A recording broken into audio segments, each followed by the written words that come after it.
Hi అండి. Welcome to Mike TV. నేను సతీష్ అట్ల. ఇంటర్మీడియేట్ తర్వాత సంబంధించినటువంటి ఇంజినీరింగ్ కాలేజీలలో ప్రవేశానికి సంబంధించి జేడబ్ల్ఈ మెయిన్ ఎగ్జామ్‌కి సంబంధించి ప్రిపరేషన్ ఎట్లా కావాలి? ఏంటి అని చెప్పేసేసి దానికి సంబంధించినటువంటి టిప్స్ ఒక్కసారి చూద్దాం. ప్రతిష్టాత్మకమైనటువంటి ఇంజినీరింగ్ కాలేజీల్లో ప్రవేశానికి ఉద్దేశించి తొలి వడపోత అయినటువంటి జేడబ్ల్ఈ మెయిన్ మొదటి సెషన్ మరో 3 వారాల్లో ప్రారంభం కానుంది. ఇంటర్ లేదంటే 12వ తరగతి ఎగ్జామ్స్‌కు ముందే ఈ ప్రవేశ పరీక్ష జరుగుతది. సో, దానికి సంబంధించి చాలా మందికి భయం ఉంటది. అది పోగొట్టుకోవడానికి ఎట్లా రాస్తే స్కోర్ సాధించడానికి అవకాశం ఉంటది, ఏంది అనేది. అలాగే ఐఐటీలో చేరేందుకు ఉద్దేశించినటువంటి జేడబ్ల్ఈ అడ్వాన్స్ పై కూడా గురిపెట్టడానికి అవకాశం ఉంటది. ఎట్లా అని చెప్పేసి అట్లాగే ఈ నేపథ్యంలో ఉన్నటువంటి దానికి సంబంధించినటువంటి నిపుణులు కొన్ని టిప్స్ చెప్పడం జరిగింది. వాటిని ఒక్కసారి చూద్దాం. నేర్చుకున్నది అట్లాగే ఈ కొద్ది రోజులు రివిజన్‌కు సమయాన్ని ఉపయోగించుకోవాలి. సో, ముఖ్యమైన ఫార్ములాలు, అట్లాగే థీరమ్స్, రియాక్షన్స్ వంటివన్నీ కూడా ప్రాక్టీస్ చేస్తూ ఉండాలి. సో, ప్రాబ్లమ్స్ సాల్వ్ చేసేందుకు ఇవన్నీ ఎక్కువగా ఉపయోగపడతాయి. ఇంకా బలంగా ఉన్న వాటిపైన మరింత శ్రద్ధ వహించాల్సిన అవసరం ఉంది. సో, వచ్చిన వాటిని మరిన్ని సార్లు చదవడం లేదంటే ప్రాక్టీస్ చేయడంతో మైండ్‌లో ఆ టాపిక్ స్థిరపడుతూ ఉంటది. పరీక్షలో మరింత బాగా ఆన్సర్ చేయడానికి అవకాశం ఉంటది. సో, ఏవైతే మైండ్‌కి సంబంధించినటువంటి మీకు ముఖ్యంగా థీరమ్స్ గానీ, ఫార్ములాలు గానీ, రియాక్షన్స్ వంటివి ఏవైతే ఉంటాయో అవి బాగా ప్రాక్టీస్ చేస్తూ ఉండాలి. ప్రీవియస్ చేసినటువంటివి ఆల్రెడీ మీరు 2 ఇయర్స్ నుంచి చదివినటువంటివి ఏవైతే ఉన్నాయో బాగా తరువుగా ప్రాక్టీస్ చేస్తూనే ఉండాలి. మళ్ళా కొత్త టాపిక్ సంబంధించినటువంటివి ఇప్పుడు చాలా వరకైతే ముట్టుకోకుండా ఉండడానికైతే ప్రయత్నం చేయండి. ఏదన్నా ఇంపార్టెంట్ ఉంటే తప్ప ఆహ్, కొత్తవి టాపిక్స్ లాంటి వాటికి వెళ్ళకండి. దాదాపు మీరు అన్ని టాపిక్స్ కూడా సిలబస్ కవర్ చేసి ఉంటారు.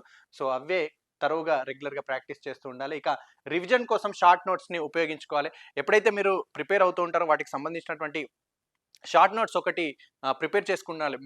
మేజర్‌గా మీకు సంబంధించినటువంటి ఆ ప్రాబ్లమ్స్ ఎట్లా, ఏ ఫార్ములాతోటి చేస్తున్నాం, ఏ థీరమ్స్ తోటి చేస్తున్నాం, ఏంటి ఆ రియాక్షన్స్ ఎట్లా ఉన్నాయి అనేది వాటికి సంబంధించి చేసుకుంటే బావుంటది. సో, ఆ షార్ట్ నోట్స్‌ని మేజర్ టైమ్‌లో మీరు ఎగ్జామ్‌కి ముందు రోజుల్లో ఒక 1 వీక్ బిఫోర్ మళ్ళీ చూసుకుంటే సరిపోయే విధంగా ఉండేటట్టు నోట్స్ ప్రిపేర్ చేసుకోండి.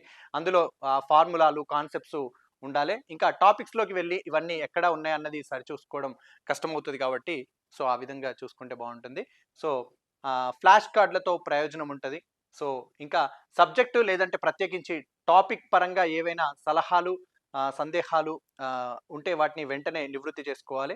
టీచర్ నుంచి సీనియర్ వరకు ఈ విషయంలో ఎవరితో అయినా మాట్లాడుకోవచ్చు. సందేహం తీరడం ముఖ్యం. కాన్సెప్ట్‌లను క్షుణ్ణంగా అర్థం చేసుకోవడం కూడా కీలకం. ఏవైతే మీకు ఏమన్నా డౌట్స్ ఉన్నా కూడా, ఏవన్నా సందేహాలున్నా కూడా వాటికి సంబంధించినటువంటివి ఇప్పుడే ముందస్తుగానే మీకు సంబంధించినటువంటి ఎవరన్నా సీనియర్ గాని, లేకపోతే ఫ్యాకల్టీ గాని సంబంధించి వారిని అప్రోచ్ అయ్యి ఆ డౌట్స్‌ని క్లియర్ చేసుకొని ముందుకెళ్ళాలి. సో, అట్లాగే సాధ్యమైనన్ని మాక్ టెస్ట్‌లు ఆల్ ఇండియా స్థాయిలో రాస్తే మంచిది. ఇవి రాస్తే అసలు పరీక్షను ఎదుర్కోవడం సులువవుతది. 1, 2 మాక్ టెస్ట్‌లు రాసి పాత పేపర్‌లను సాల్వ్ చేయడం మరో పద్ధతి. అయితే అది అంత ప్రాక్టికల్‌గా అనిపించదు. దానికి బదులు రోజుకో టెస్ట్ రాసి విశ్లేషించుకోవాలి. ఎక్కడ తప్పు చేశామో గుర్తు చేసుకుంటూ దాన్ని తిరిగి నేర్చుకుంటే కలకాలం గుర్తుంటది. సో, ఇట్లా సులువుగా ఉంటది. ఆల్ ఇండియా స్థాయిలో జరిగే మాక్ టెస్ట్‌లను ఏవైతే ఆల్ ఇండియా స్థాయిలో ఉండేటటువంటి మాక్ టెస్ట్‌లు ఉంటాయో ఆన్‌లైన్‌లో గాని, లేకపోతే న్యూస్ పేపర్‌లలో ఇచ్చేటటువంటివి, మ్యాగజైన్‌లలో ఇచ్చేటటువంటివి, ఇంకా రెగ్యులర్‌గా మీకు ఇన్‌స్టిట్యూషన్స్ గాని, మీ కాలేజీలలో, సంస్థలలో ఇచ్చేటటువంటి మాక్ టెస్ట్‌లు అనేది రెగ్యులర్‌గా రాస్తూ ఉండాలి. ఎక్కడ తప్పు చేస్తున్నాము, టైము ఎంత తీసుకుంటున్నాము, ఏ ప్రశ్నలకు ఎంత తీసుకుంటున్నాము, ఆన్సర్స్ ఏ ఫార్ములా యూజ్ చేస్తే ఎక్కడ మిస్టేక్ అవుతుంది, ఏంటి అనేది ప్రాక్టీస్ అనేది రెగ్యులర్‌గా చేసుకొని ఒక్కసారి మీకు మీరుగా చూసుకుంటే మీకు అర్థమైపోతా ఉంటది. ఎక్కడ టైం ఎక్కువ తీసుకుంటుంది అని. సో, అర్ధరాత్రి వరకు చదవడానికి ఎక్కువ మంది విద్యార్థులు ఆసక్తి చూపుతూ ఉంటారు. సో, దానికి అంత అవసరం లేదు. సో, రాంగ్ ప్రాక్టీస్ కూడా అట్లాగే పరీక్షలు ముంచుకొస్తున్న ఈ సమయంలో సరిపోను విశ్రాంతి, నిద్ర, ఆరోగ్యం. ముఖ్యంగా ఏంటంటే మీరు ఎగ్జామ్ రాయడానికి ముందు చాలా మంది గూడా రేపు ఎగ్జామ్ అనంగా గూడా నైట్ ఔట్స్ ఎక్కువ చేసి మార్నింగ్ వరకు చదువుతారు. నిద్ర లేకుండా ఉండడం, అలసిపోవడం.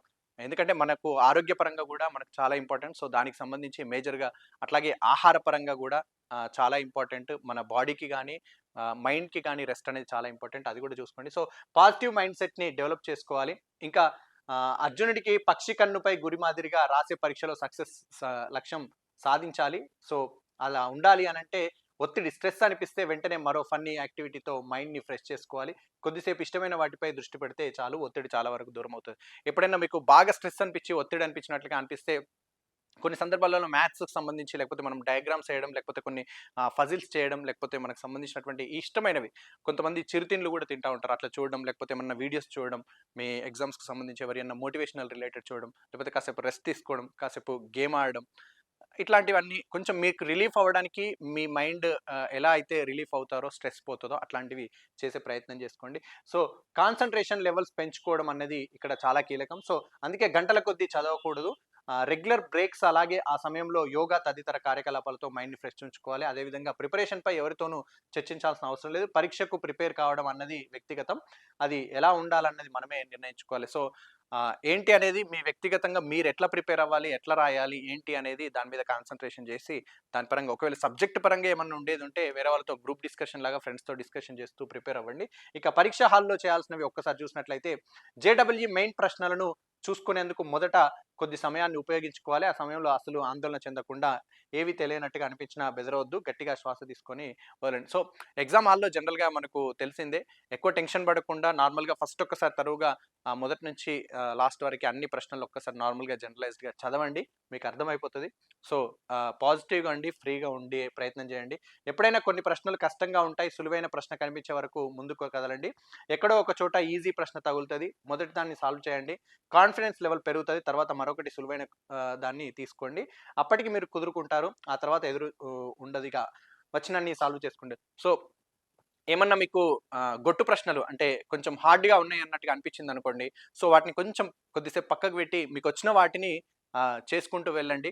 ఆ ఆటోమేటిక్‌గా మీకు కాన్ఫిడెన్స్ వచ్చేస్తది. నెక్స్ట్ లెవెల్‌కి వెళ్ళేలోపు ఏవైతే మీరు హార్డ్ అనుకుంటున్నారో వాటిని చేయడానికి ఈజీ ఉంటది. సో, ఒక మాట వినే ఉంటారు. కష్టం ఒక్కరికే సొంతం కాదు. అలాంటి వాళ్ళే చాలామంది ఉంటారు. వారిలో మీరు ఒకరు అంతే. సో, కష్టంగా అని మాత్రం భావించొద్దు. సో, ప్రశ్న ఏదైనా సాల్వ్ చేసేందుకు కొంత సమయం పెట్టుకోవాలి. రాకుంటే తర్వాతి ప్రశ్న చూడాలి. అంతే తప్ప ఒక ప్రశ్న దగ్గరే ఆగిపోకుండా. ఏదైనా ప్రశ్న గనుక మీకు టైం ఎక్కువ తీసుకునేటట్టుగా ఉండేదుంటే దాని దగ్గరే ఆగిపోకండి. సో, దాన్ని వదిలిపెట్టి నెక్స్ట్ ప్రశ్నకు వెళ్ళే ప్రయత్నం చేయండి. ఎక్కడ ప్రశ్నలు సాల్వ్ చేసేయాలని అనుకోవద్దు. ఎన్ని కరెక్ట్‌గా చేస్తే ఎంత స్కోర్ వస్తుందో అది మనకు తెలిసే ఉంటది. అది మదిలో పెట్టుకొని పరీక్షలు ఏమైనా రాయాలి, గుర్తుంచుకోవాలి. అదే సక్సెస్ రూట్. సో, ఇది పరీక్ష హాల్‌లో సంబంధించి మీకేవైతే వచ్చినయి మేజర్‌గా ఉంటూ ఉంటాయో వాటిని చేసుకుంటూ వెళ్ళండి. లాస్ట్‌కి సంబంధించి మేజర్‌గా అన్నీ ఆహ్, సాల్వ్ చేసే విధంగా చూసుకోండి. బట్ భయం పెట్టుకోకండి. మీకేవైతే టాపిక్స్ వచ్చో మేజర్‌గా మీరు గుర్తుపెట్టుకోవాల్సింది మీకంటూ ఒక ప్రత్యేకమైనటువంటి నోట్స్ ప్రిపేర్ చేసుకోండి. అదే విధంగా దానికి సంబంధించినటువంటి ఫార్ములాలు, థీరమ్స్, రియాక్షన్స్ ఏవైతే ఉంటాయో అవైతే ఒక దగ్గర రాసి పెట్టుకోండి. సో, ఆ స్పెషల్ నోట్స్‌ని ప్రిపేర్ చేసుకోండి. మేజర్‌గా మళ్ళా ఎగ్జామ్ హాల్‌లో ఉండే విధానంగా ఏంటి అనేది దాని పరంగా చాలా జాగ్రత్తగా ఉంటూ రిలీఫ్‌గా, పాజిటివ్‌గా ముందుకెళ్ళండి.